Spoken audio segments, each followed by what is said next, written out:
Pour les Russes, la fin des combats constitue un moment de joie intense.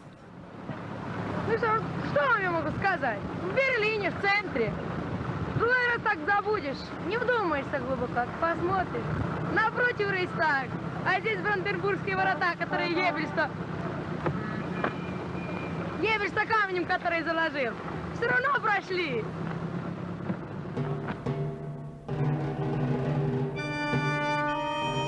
Berlin, le dernier champ de bataille.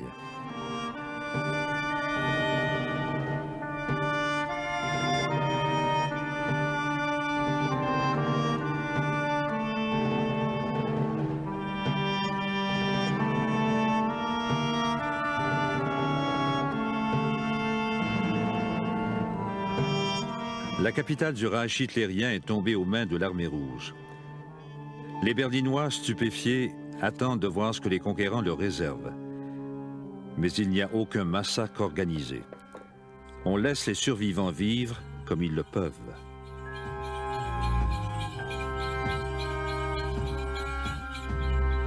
Staline ordonne même à ses troupes de ravitailler les Berlinois. Mais les soldats pillent les demeures et dans toute la ville, ils pourchassent les femmes.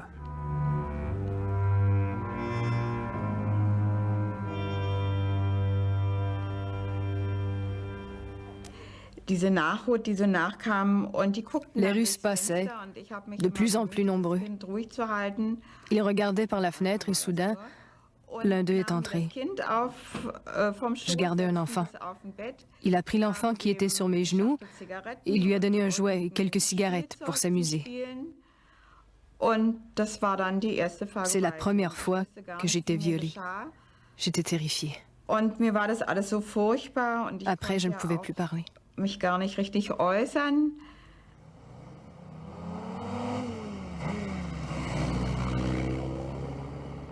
Le chef de la police de Staline, Beria, et son ministre des Affaires étrangères, Molotov, visitent Berlin.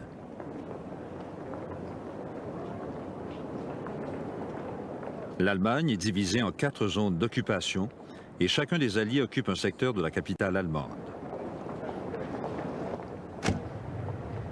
Les Alliés ont décidé que l'Allemagne doit les dédommager pour la guerre. Le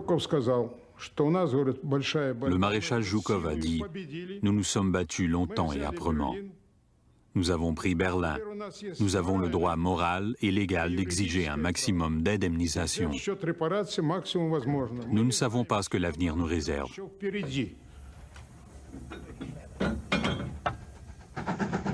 La population allemande est contrainte d'aider les Russes à s'emparer des ressources industrielles. Et il n'y a pas que des machines. Des milliers d'ouvriers qualifiés et de scientifiques sont enlevés et emmenés en Union soviétique.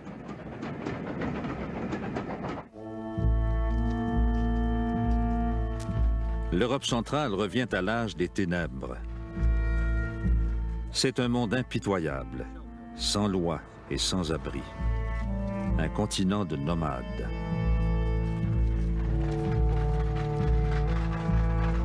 Des millions de gens déplacés par les nazis tentent de regagner leur foyer. Ce sont maintenant les Allemands qui sont les victimes.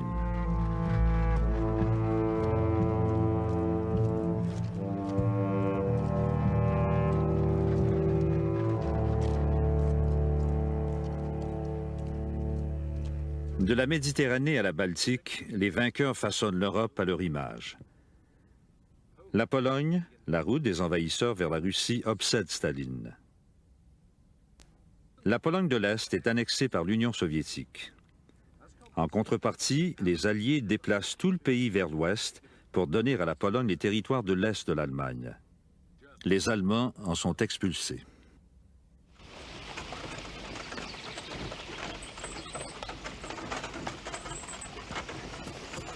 Les Polonais, dont les terres ont été prises par l'Union soviétique, occupent maintenant les fermes et les maisons allemandes.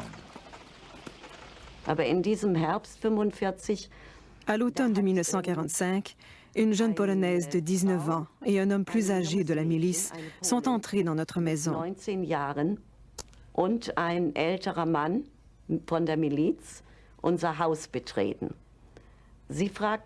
La fille a demandé « À qui appartient cette maison ?»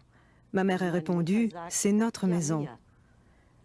Et Hania, c'était le nom de la Polonaise, a dit « Maintenant, elle est à moi ». À partir de ce moment, c'était la maison de Hania.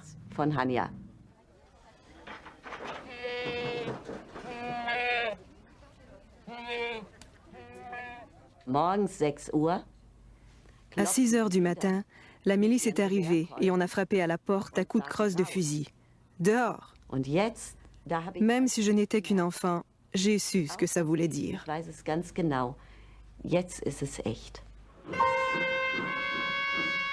Dans toute l'Europe, quelques 12 millions d'Allemands sont expulsés des terres sur lesquelles ils ont vécu pendant des siècles.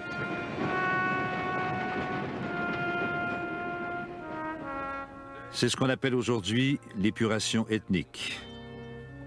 À l'époque, les Alliés parlaient plutôt de transfert de population et les Britanniques aident les Allemands à partir.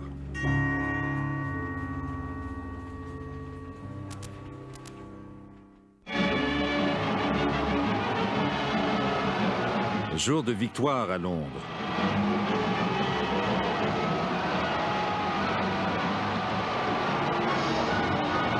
La Grande-Bretagne sort de 6 ans de guerre, soulagée mais épuisée.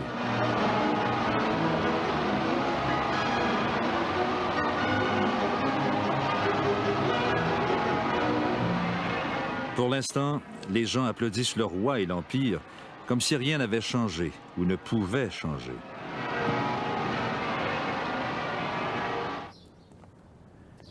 Clement Attlee est le nouveau premier ministre du roi. Les électeurs britanniques ont élu la gauche et Churchill a été battu. En politique étrangère, le nouveau gouvernement travailliste s'agrippe à l'alliance américaine. Ernest Bevin, le nouveau secrétaire aux Affaires étrangères, est un syndicaliste de carrière qui ne fait pas confiance aux communistes. Il a appuyé l'intervention de Churchill dans la guerre civile grecque. Les intérêts britanniques sont en jeu. Le conflit menace la route du pétrole britannique qui part du Moyen-Orient et traverse la Méditerranée.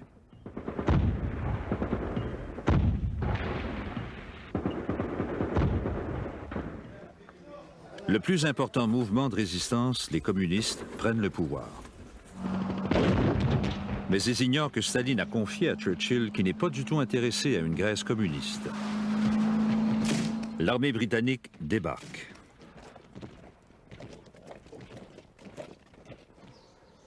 La guerre civile est longue et cruelle, mais Staline tient parole et abandonne les communistes grecs à leur sort.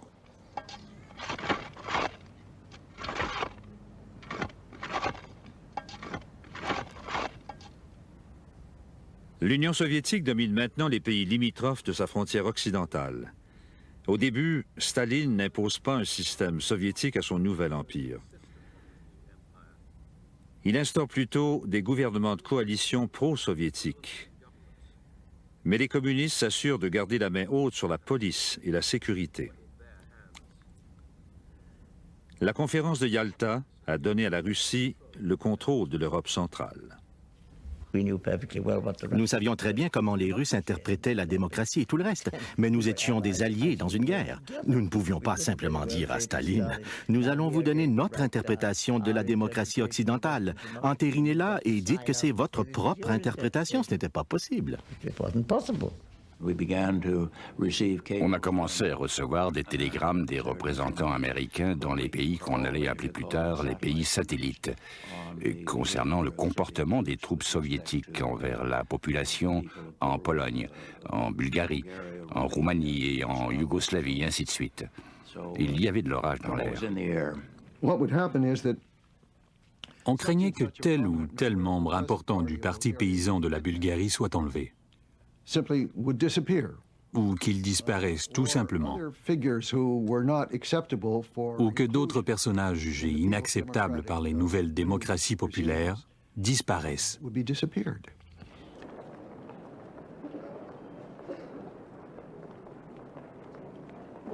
À Berlin, où les Alliés supervisent conjointement la vie de la ville, les communistes sont prudents.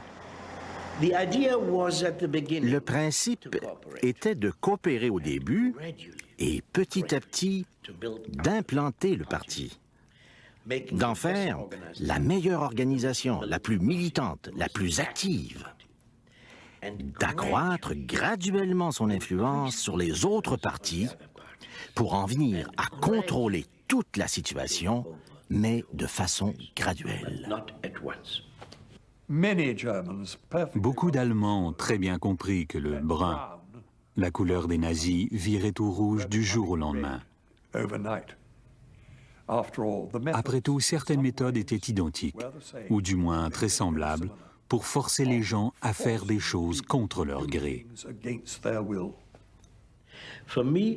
La seule comparaison que je faisais, c'était toujours avec l'Union soviétique sous Staline. Par rapport à l'Union soviétique sous Staline, de 1935 à 1945, en Allemagne, de 1945 à 1946-1947, c'était merveilleux. Il y avait beaucoup moins de terreur que ce dont j'avais été témoin durant la décennie précédente en Union soviétique.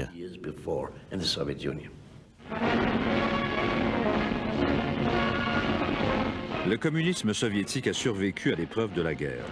L'armée rouge est la plus grande du monde et le général Eisenhower vient saluer la nouvelle superpuissance mondiale. Mais Staline craint l'encerclement par les forces capitalistes. Au pays, il se méfie de la trahison. Ceux qui ont été faits prisonniers par les Allemands et qui ont eu un aperçu de la vie à l'Ouest peuvent constituer une menace. On les arrête par milliers. Les Américains sont au courant.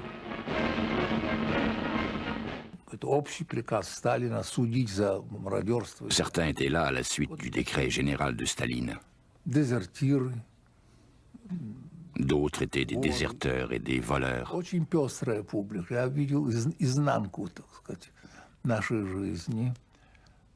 Des immigrés russes blancs. Des militaires polonais. J'ai pénétré dans un tout nouvel univers. Les camps de prisonniers ont été mon université.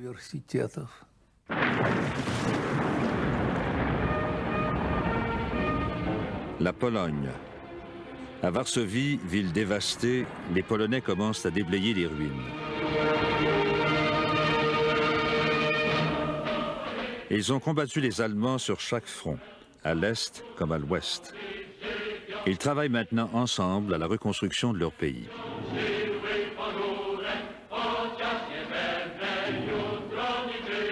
Certains détestent le nouveau gouvernement admis communiste lié à Moscou, mais d'autres trouvent des raisons de l'accepter.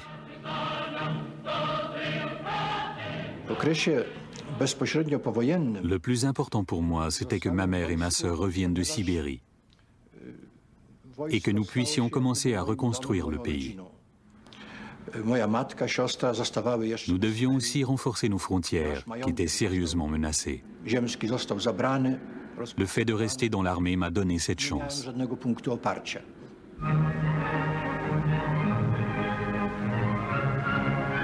À Moscou, les nouveaux dirigeants fantoches de la Pologne sont invités à l'opéra.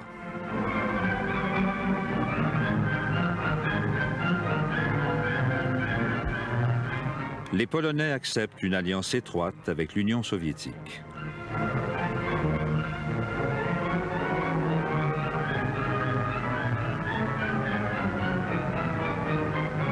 Staline promet de défendre les nouvelles frontières polonaises contre toute tentative allemande de recouvrement des territoires perdus.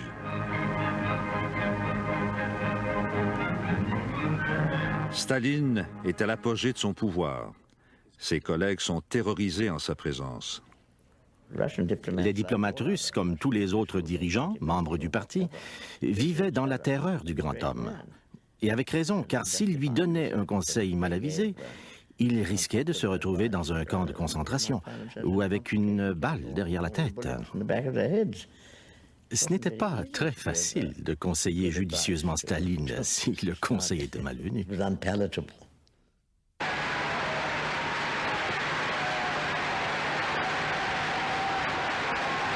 Pour marquer les élections soviétiques, Staline fait une apparition solennelle.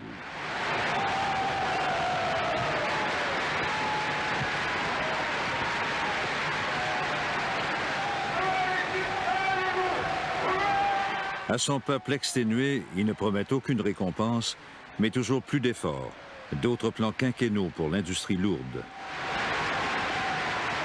Et puis, en des termes nébuleux, il prévient que le capitalisme et l'impérialisme rendent d'autres guerres inévitables. Cela signifie-t-il la guerre entre l'Union soviétique et l'Occident? À l'étranger, on sonne l'alarme. J'ai lu le discours avec attention, mais je l'ai interprété comme une déclaration de guerre à retardement contre les États-Unis. Il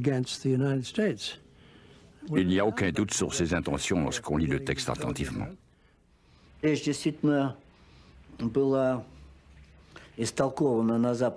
discours a été interprété à l'Ouest ni plus ni moins comme une prédiction de la Troisième Guerre mondiale.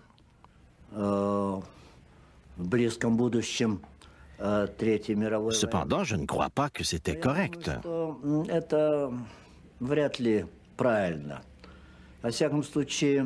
Staline n'a rien dit de nouveau ou de différent dans ce discours. Il a dit ce qu'il avait toujours cru, que face à l'impérialisme et au capitalisme, la guerre était inévitable.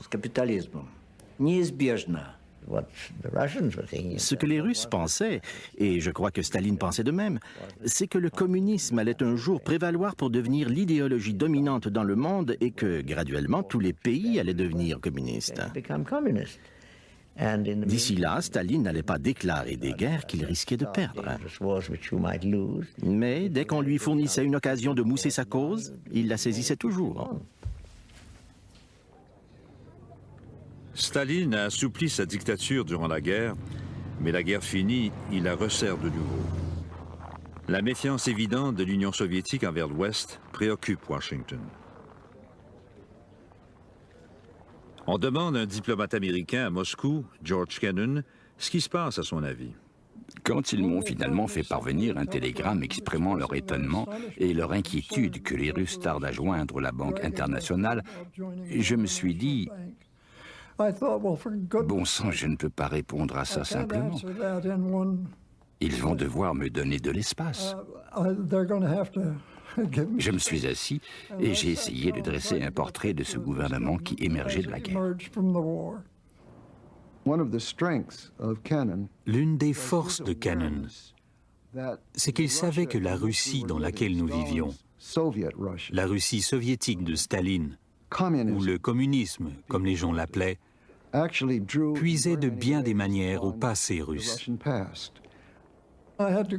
J'ai dû revenir à la case départ afin de tenter de leur dire des choses que je sentais qu'ils avaient oubliées durant la guerre.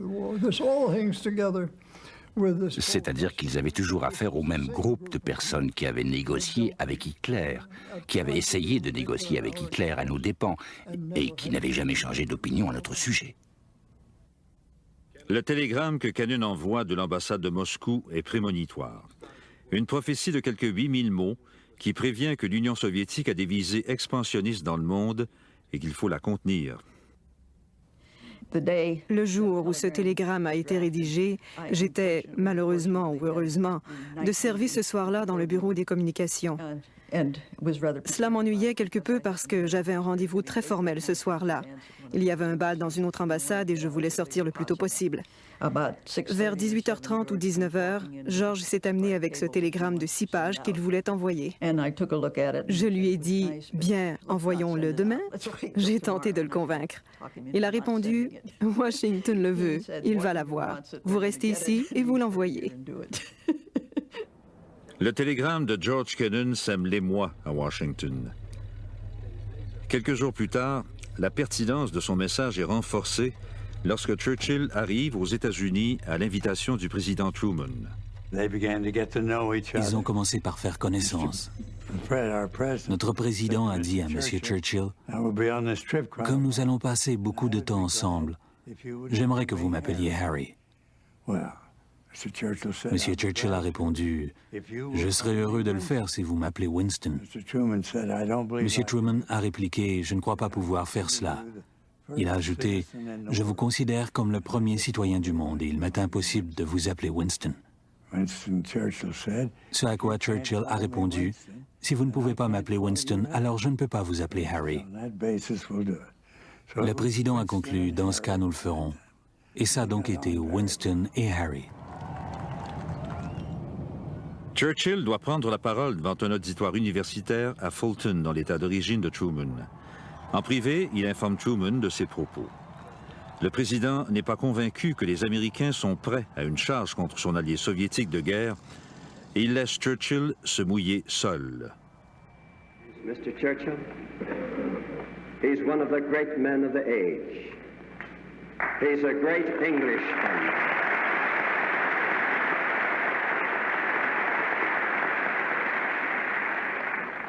He's a great Englishman, but he's half American.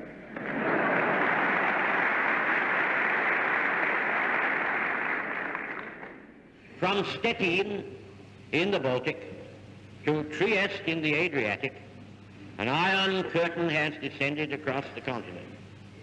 Behind that line lie all the capitals of the ancient states of Central and Eastern Europe. Except in the British Commonwealth and in the United States, where communism is in its infancy, the Communist parties, or fifth columns, constitute a growing challenge and peril to Christian civilization. Whatever conclusions may be drawn from these facts, and facts they are, this is certainly not the liberated Europe we fought to build up, nor is it one which contains the essentials of permanent peace. Aussitôt après, en réponse aux questions d'un correspondant étranger, Staline a comparé Churchill à Hitler. Il a condamné le discours de Churchill en disant qu'il s'agissait d'un appel aux armes contre la Russie soviétique. Depuis 1945, les États-Unis étendent leur influence et leur puissance partout dans le monde. Staline devient nerveux. Il fait pression sur la Turquie afin qu'elle accorde à l'Union soviétique une présence militaire dans les détroits des Dardanelles et du Bosphore. Les États-Unis et la Grande-Bretagne y voient une menace au canal de Suez. Ils sont déterminés à protéger la Turquie de toute ingérence soviétique. Lorsque l'ambassadeur turc à Washington meurt subitement, Truman dépêche le plus gros navire de guerre américain, le USS Missouri, pour remettre la dépouille à Istanbul. C'était un geste symbolique envers Staline. Ne bousculez pas la Turquie, parce que si vous bousculez la Turquie, nous serons là. L'Iran, comme la Turquie, a une frontière commune avec le sud de l'Union soviétique, et depuis des siècles, l'Iran est hostile à la Russie. Durant la guerre, les troupes soviétiques et britanniques ont occupé l'Iran pour protéger leurs réserves de pétrole. Elles y ont même célébré leur partenariat.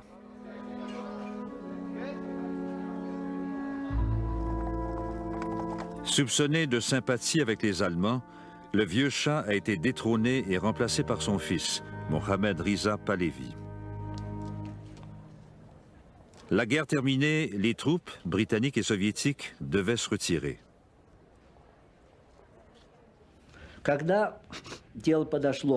À l'échéance de l'occupation, Staline ne voulait plus partir.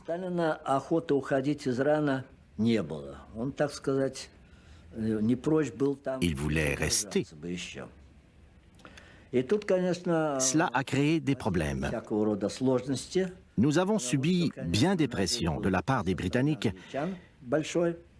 Et en fait, l'Union soviétique n'avait aucun droit de rester là.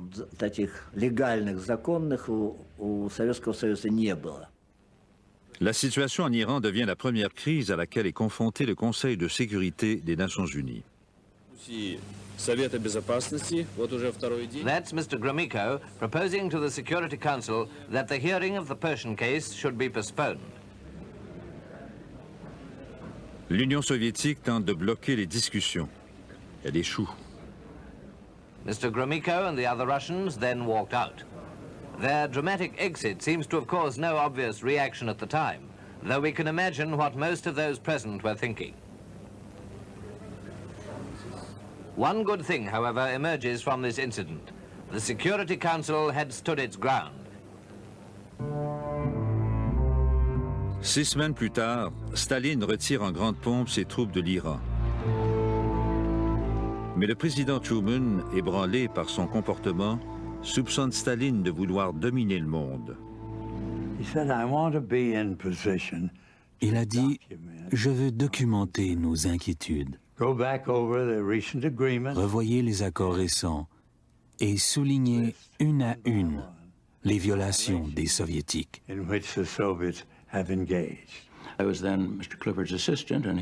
J'étais alors l'assistant de M. Clifford et il m'a confié cette tâche. Nous en avons parlé un peu et j'ai dit « Eh bien, si on dresse une liste des violations des accords, on ne fait qu'érafler la surface. Il y a des problèmes beaucoup plus fondamentaux dans nos relations avec l'URSS. Voyons les choses de manière beaucoup plus globale. » Nous y avons consacré des semaines et nous avons interrogé la plupart des principaux dirigeants des États-Unis. L'unanimité a été absolue dans toutes les agences concernées quant à la nature de nos problèmes et la manière d'y réagir. Nous avons conclu le rapport en disant que la politique de notre pays devait être définie clairement. L'Union soviétique constitue une menace réelle à la liberté de ce monde. La liberté en Europe, la liberté aux États-Unis. Nous devons donc nous y préparer. Le rapport Clifford-LC est tenu secret.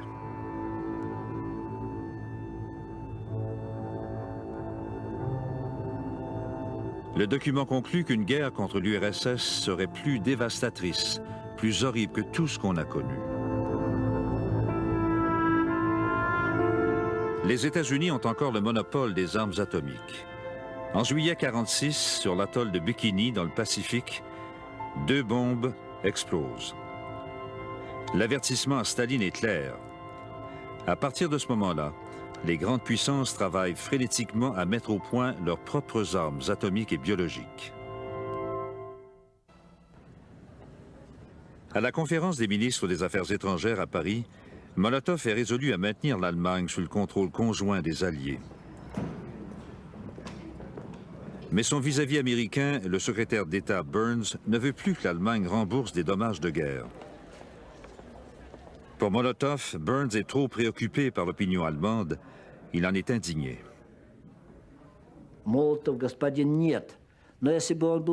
Molotov était surnommé Monsieur Non.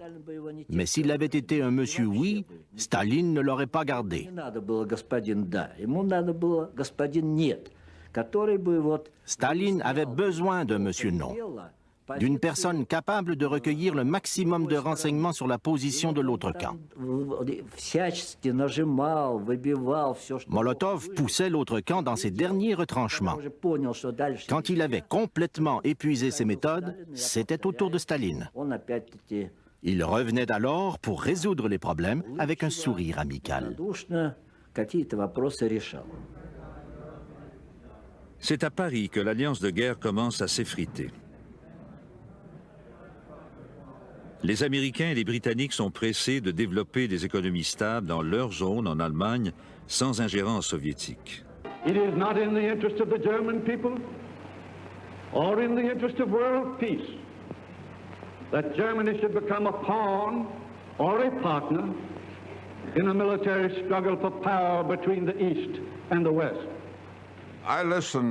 J'ai écouté le discours de Burns à Stuttgart en l'appuyant fortement, car en fait, j'en avais écrit l'essentiel.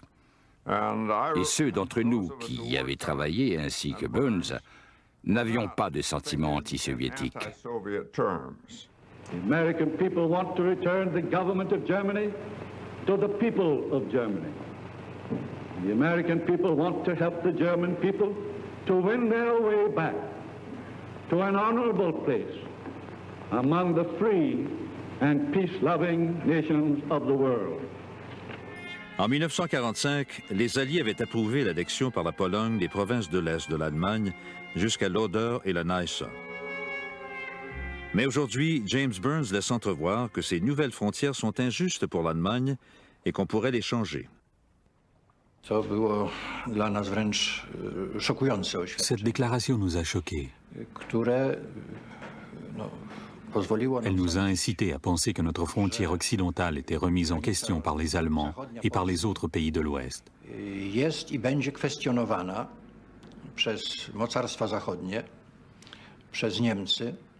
Ça a été l'un des facteurs les plus importants dans le renforcement de nos liens avec l'Union soviétique.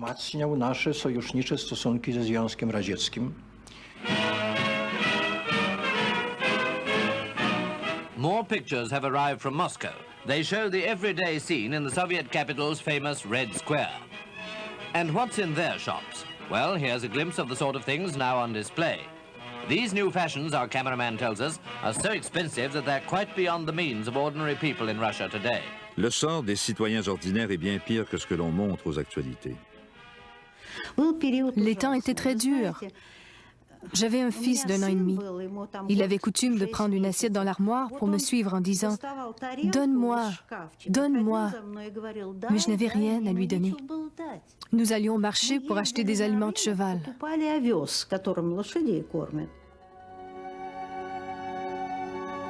Dans les fermes collectives, les dommages de la guerre et la mort de tant d'ouvriers au front aggravent une terrible pénurie de nourriture.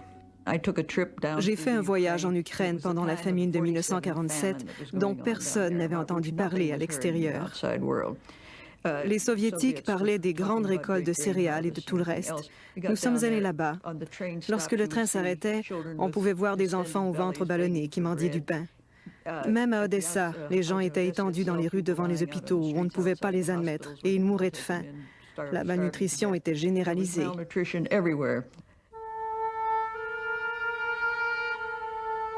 En Allemagne aussi, la faim et la maladie se répandent. Le cauchemar des alliés occidentaux, c'est que cette pauvreté pousse les Allemands vers le communisme.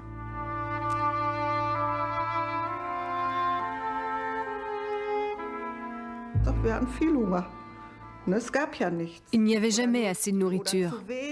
Nous avions toujours faim.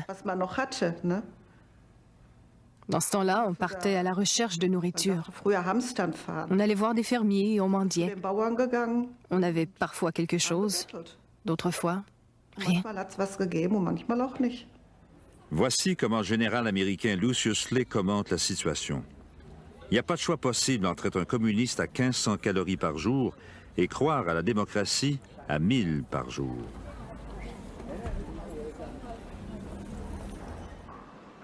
L'aide à l'Allemagne coûte plus d'1 million chaque jour. Mais les approvisionnements britanniques ne suffisent pas à sauver la vie de milliers d'Allemands qui meurent cet hiver-là par manque de nourriture et de combustible.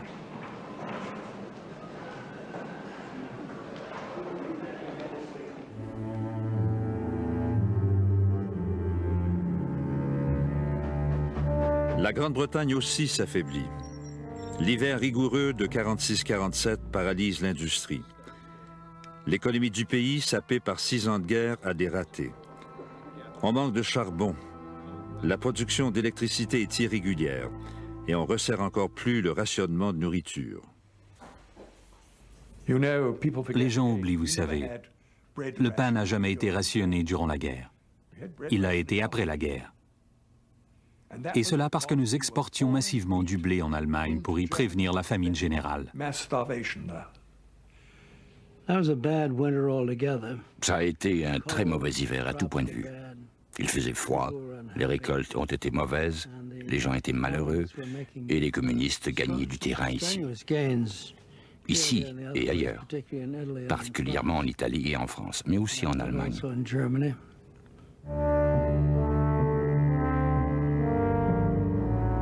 Les Britanniques ne peuvent plus respecter leurs engagements en Méditerranée. Ils préviennent les Américains qu'ils ont l'intention de se retirer. On a reçu le message, un message laconique. Il disait « La Grande-Bretagne retire son aide, tant économique que militaire, à la Grèce et à la Turquie. » Cela a tout simplement cristallisé les opinions au pouvoir exécutif que les États-Unis devaient agir et agir très, très vite. La perspective n'augurait rien de bon pour l'Europe, pour les États-Unis ou pour qui que ce soit. En février 1947, une crise financière contraint le gouvernement britannique à informer Washington qu'il met fin à son aide à la Grèce et à la Turquie. L'administration américaine craint que la Méditerranée orientale ne devienne communiste. Le président Truman saisit l'occasion pour passer à l'attaque.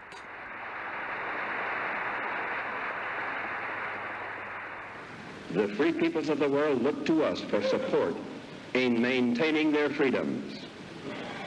If we falter in our leadership, we may endanger the peace of the world, and we shall surely endanger the welfare of this nation. J'étais au balcon, je l'écoutais, c'est alors que j'étais frappé par la concentration totale et absolue des membres du Congrès. Toutes les personnes présentes ont compris qu'il s'agissait d'un événement historique majeur. I therefore ask the Congress to provide authority for assistance to Greece and Turkey in the amount of $400 million for the period ending June 30th, 1948. Pour la première fois, Truman précise qu'il s'agit d'un combat entre la liberté et la tyrannie, entre l'Occident et les communistes. Il doit persuader un Congrès souvent isolationniste d'agir. L'anticommunisme de la doctrine Truman y parvient. L'Europe, qui est parvenue à vaincre le fascisme au terme de 5 ans et demi de guerre, est en faillite. L'industrie, comme les maisons, sont en ruine. La population lutte pour sa survie.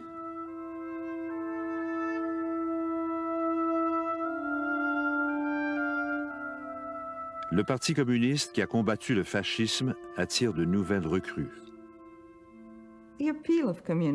L'attrait du communisme pour les jeunes et les étudiants, c'était l'espoir qu'il était possible de créer une société sans classe.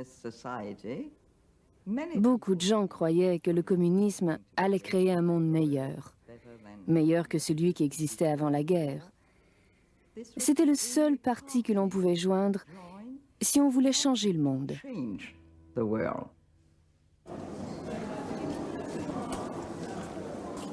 L'homme auquel Truman fait appel pour contrer la menace communiste est le tout nouveau secrétaire d'État, le général Marshall, le chef d'état-major de l'armée pendant la guerre.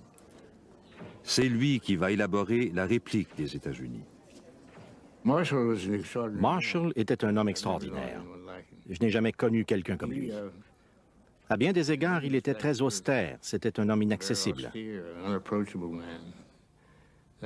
Il n'a jamais permis à qui que ce soit de l'appeler George Marshall, même au président.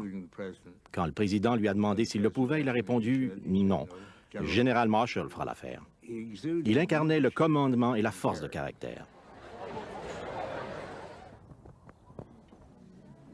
En mars, Marshall rencontre Molotov, le ministre soviétique des Affaires étrangères, lors d'une réunion à Moscou. La Grande-Bretagne et la France y sont aussi. Les 4 grands tentent de s'entendre sur l'avenir de l'Allemagne. L'hospitalité russe a beau être chaleureuse, les semaines de réunion n'aboutissent à rien. Marshall a fait un dernier effort. Il a eu un entretien avec Staline au Kremlin. Et cet entretien a convaincu Marshall que ce que les Soviétiques voulaient, c'était gagner du temps afin que la situation en Europe occidentale et en Europe centrale devienne de plus en plus critique, que le milieu social se détériore de plus en plus. Les communistes se renforceraient et peut-être que les régimes communistes prendraient le pouvoir en Europe occidentale sans invasion de l'armée rouge.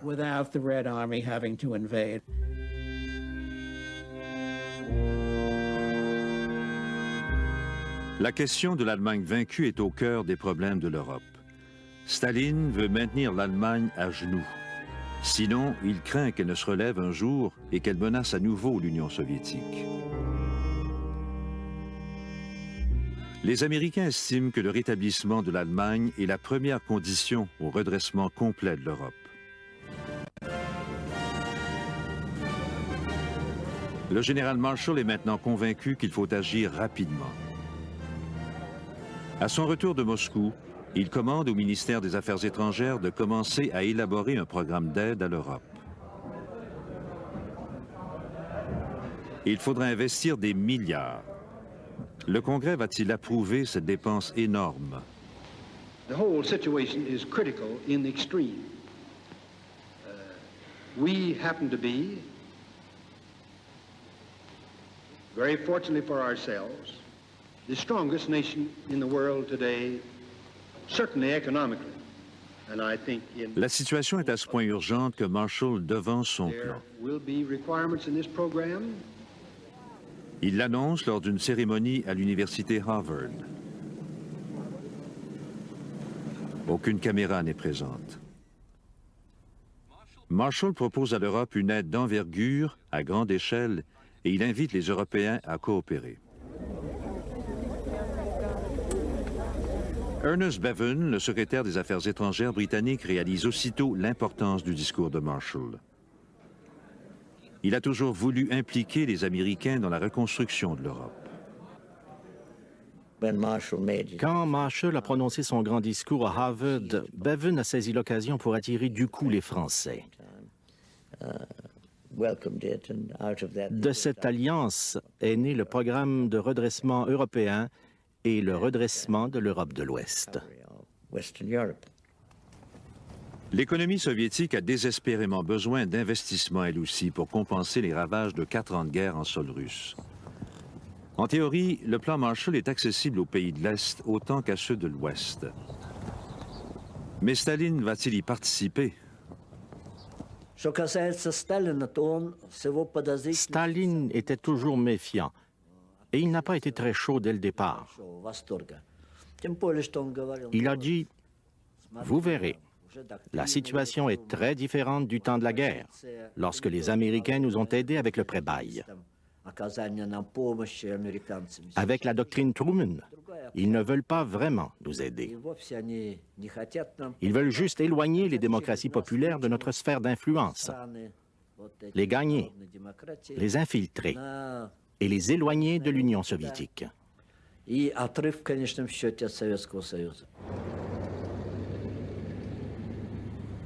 À Paris, la conférence des ministres des Affaires étrangères est consacrée à la réaction européenne au plan Marshall.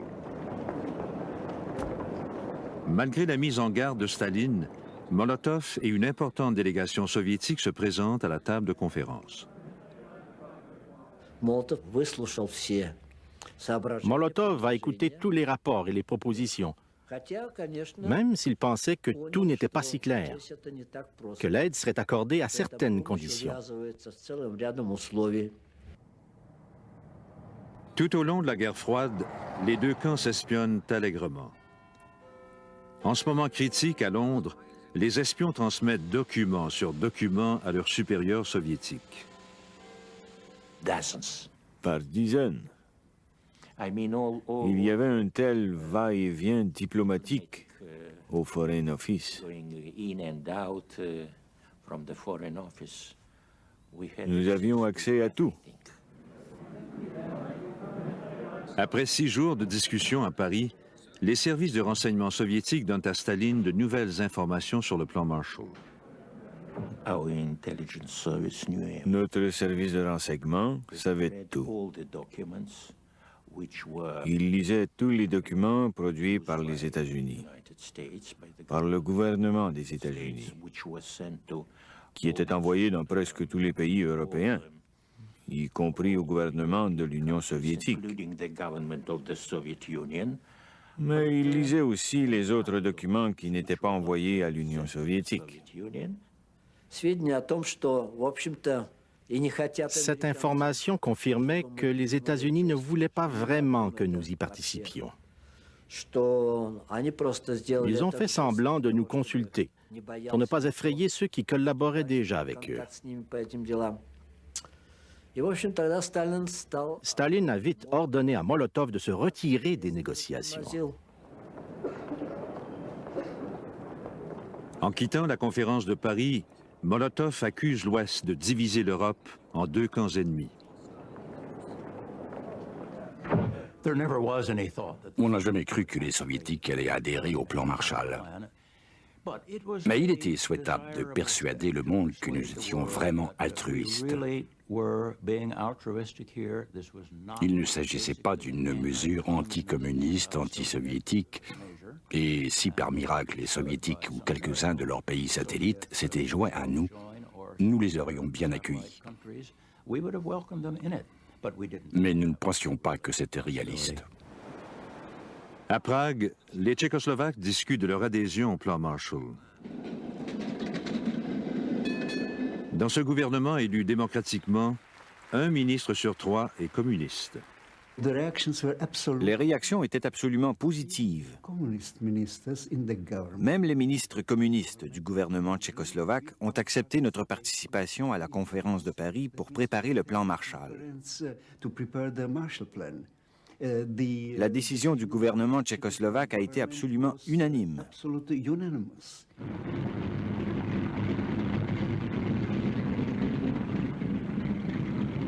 Staline convoque le premier ministre tchèque Klement Gottwald à Moscou.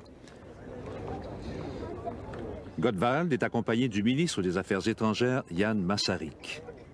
Et ils arrivent dans l'après-midi du 9 juillet et ils attendent. Il était environ 23 heures. Quelqu'un est venu leur dire de se rendre immédiatement au Kremlin. Mais la proposition qui les attendait, c'est que la délégation tchécoslovaque ne devait pas se rendre à Paris pour assister à la conférence sur le plan Marshall. Staline a dit, si le 11 juillet à 4 heures, vous n'avez pas refusé d'y assister, alors préparez-vous. Il y aura de graves conséquences dans nos relations avec vous. Staline était très clair, très rude, et il a donné l'ultimatum de 4 heures à notre délégation. C'était sa décision. Finalement, le même gouvernement qui avait accepté à l'unanimité d'être présent à Paris l'a rejeté. En ce qui concernait le plan Marshall, il n'y avait pas de discussion normale. Cela se résumait à un ordre très clair. Vous devez le faire, et si vous ne le faites pas, vous n'êtes pas nos amis. Vous trahissez l'Union soviétique, et ainsi de suite. C'était donc très clair. Quand la délégation tchèque quitte Moscou, Gottwald lit une déclaration préparée. Il ne peut cacher son embarras.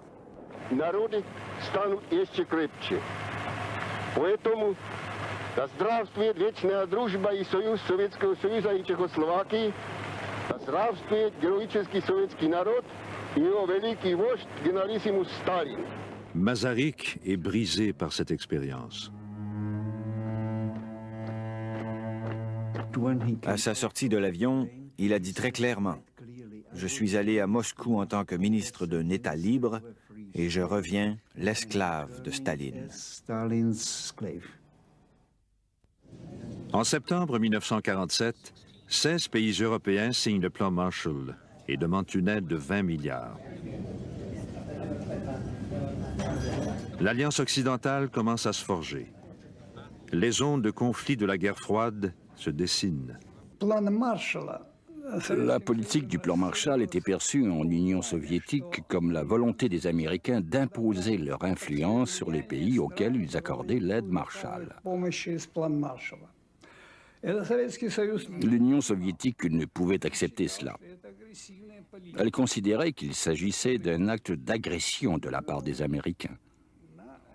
Voilà pourquoi le plan Marshall n'a jamais été accepté dans notre pays.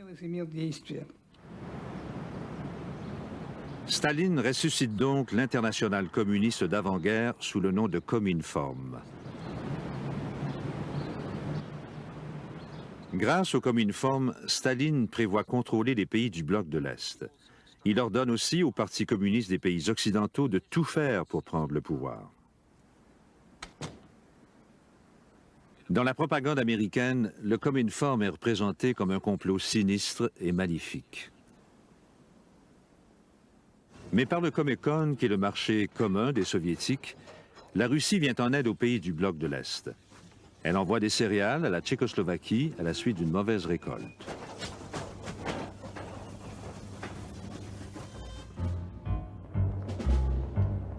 Février 1948, les communistes visent le pouvoir en Tchécoslovaquie.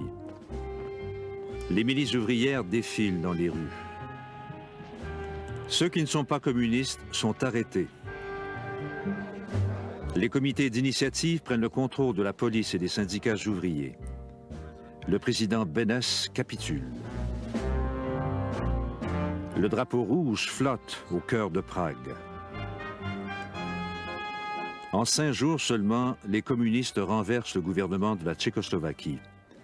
Le régime de Staline est imposé aux Tchèques.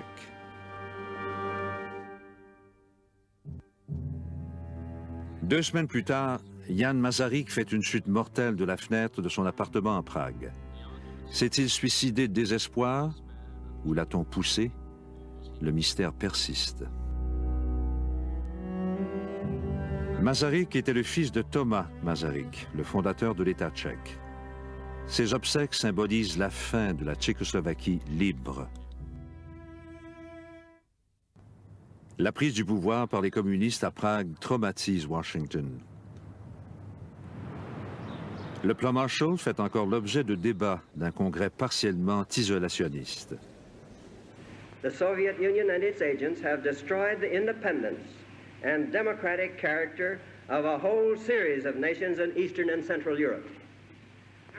It is this ruthless course of action and the clear design to extend it to the remaining free nations of Europe that have brought about the critical situation in Europe today. Il a fallu faire très vite lorsque les deux chambres du Congrès ont finalement accepté d'examiner la loi. C'est alors que le coup d'État s'est produit en Tchécoslovaquie et ça a été l'argument massu. Même les isolationnistes, ou la plupart d'entre eux, pouvaient voir que les Russes avançaient vers l'ouest en s'emparant de la Tchécoslovaquie, et ainsi de suite. Il est donc devenu très important d'adopter la loi. Le 3 avril 1948, le Congrès accorde 5 milliards au plan Marshall. Le plan Marshall est né du besoin de nourrir les affamés et de bloquer l'expansion du communisme en Europe.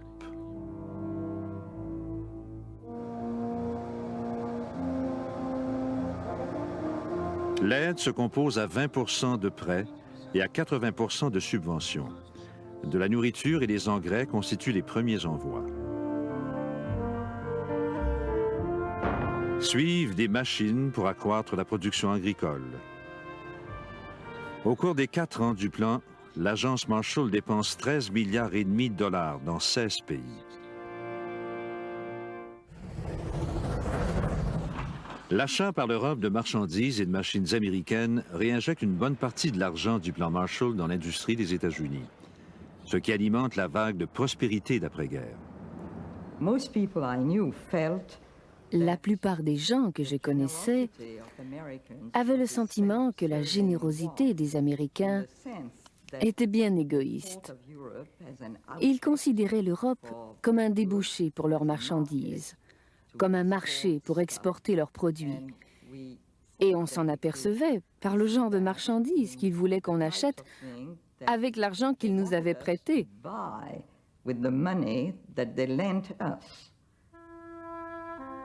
Dévastée pendant l'occupation nazie et par des années de guerre civile, la Grèce est l'un des pays qui ont le plus besoin d'aide.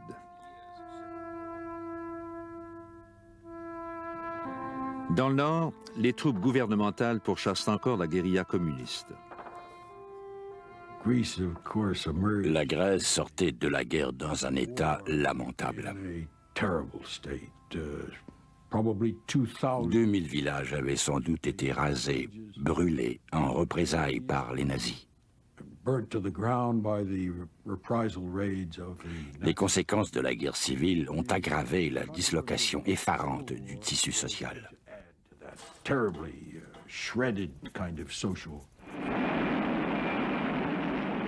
Au cours des 4 ans du plan Marshall, la Grèce reçoit près de 700 millions d'assistance économique.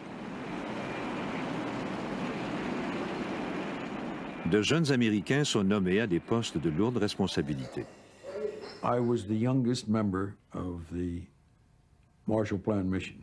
J'étais le plus jeune membre de la mission du plan Marshall en Grèce. J'y suis arrivé à l'âge de 23 ans et, à mon étonnement, un an plus tard, à 24 ans, j'étais chargé du programme d'importation grec.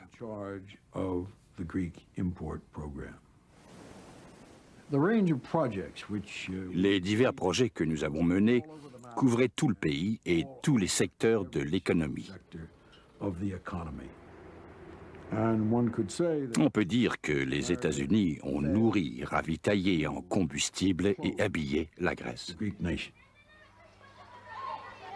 Dans les villages des montagnes du nord de la Grèce qui sortaient à peine de la guerre civile, les responsables du plan Marshall proposent une solution inusitée pour faire face aux besoins ponctuels.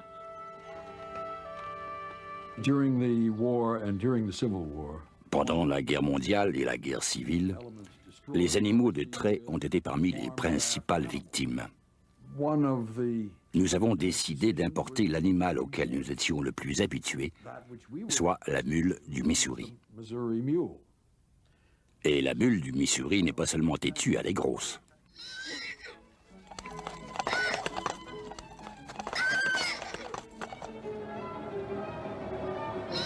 Les mules américaines arrivent en Grèce après un long voyage en mer. On pigeait un bout de papier sur lequel est inscrit le numéro de la mule, puis on allait voir le responsable. Il regardait votre papier et vous donnait la mule qui correspondait au numéro, puis il disait « Prenez-la ». Le seul problème, c'est que les mules américaines sont beaucoup plus grosses que celles auxquelles les fermiers grecs sont habitués. Les mules étaient très bien. Elles étaient un peu sauvages, mais petit à petit, nous les avons domestiquées. Elles étaient grandes et grasses. Et nous avons commencé à labourer avec les mules. Elles étaient très bien. Ils m'ont donné une mule superbe. Et nous avons commencé à labourer.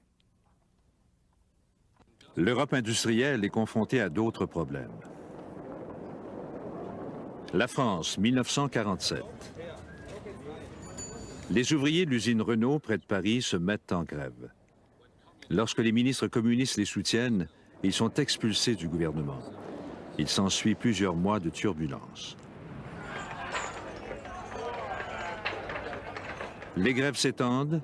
À l'automne, 3 millions d'ouvriers descendent dans la rue. Nous avions beaucoup de sympathie pour les grévistes, parce que nous savions qu'ils étaient mal payés et que le gouvernement ne ferait rien pour eux, à moins qu'il n'exerce des pressions sur le gouvernement. Les ministres craignent une guerre civile. Les États-Unis font clairement savoir à Paris que l'aide Marshall ne sera pas accordée à l'industrie française tant que le gouvernement ne contrôlera pas la menace communiste. Les actes de sabotage vont jusqu'à provoquer le déraillement d'un train express. 20 personnes en meurent. Les grévistes perdent l'appui de la population. Les troubles prennent fin. La 4e République française reçoit maintenant l'aide du plan Marshall, 2,7 milliards de dollars américains.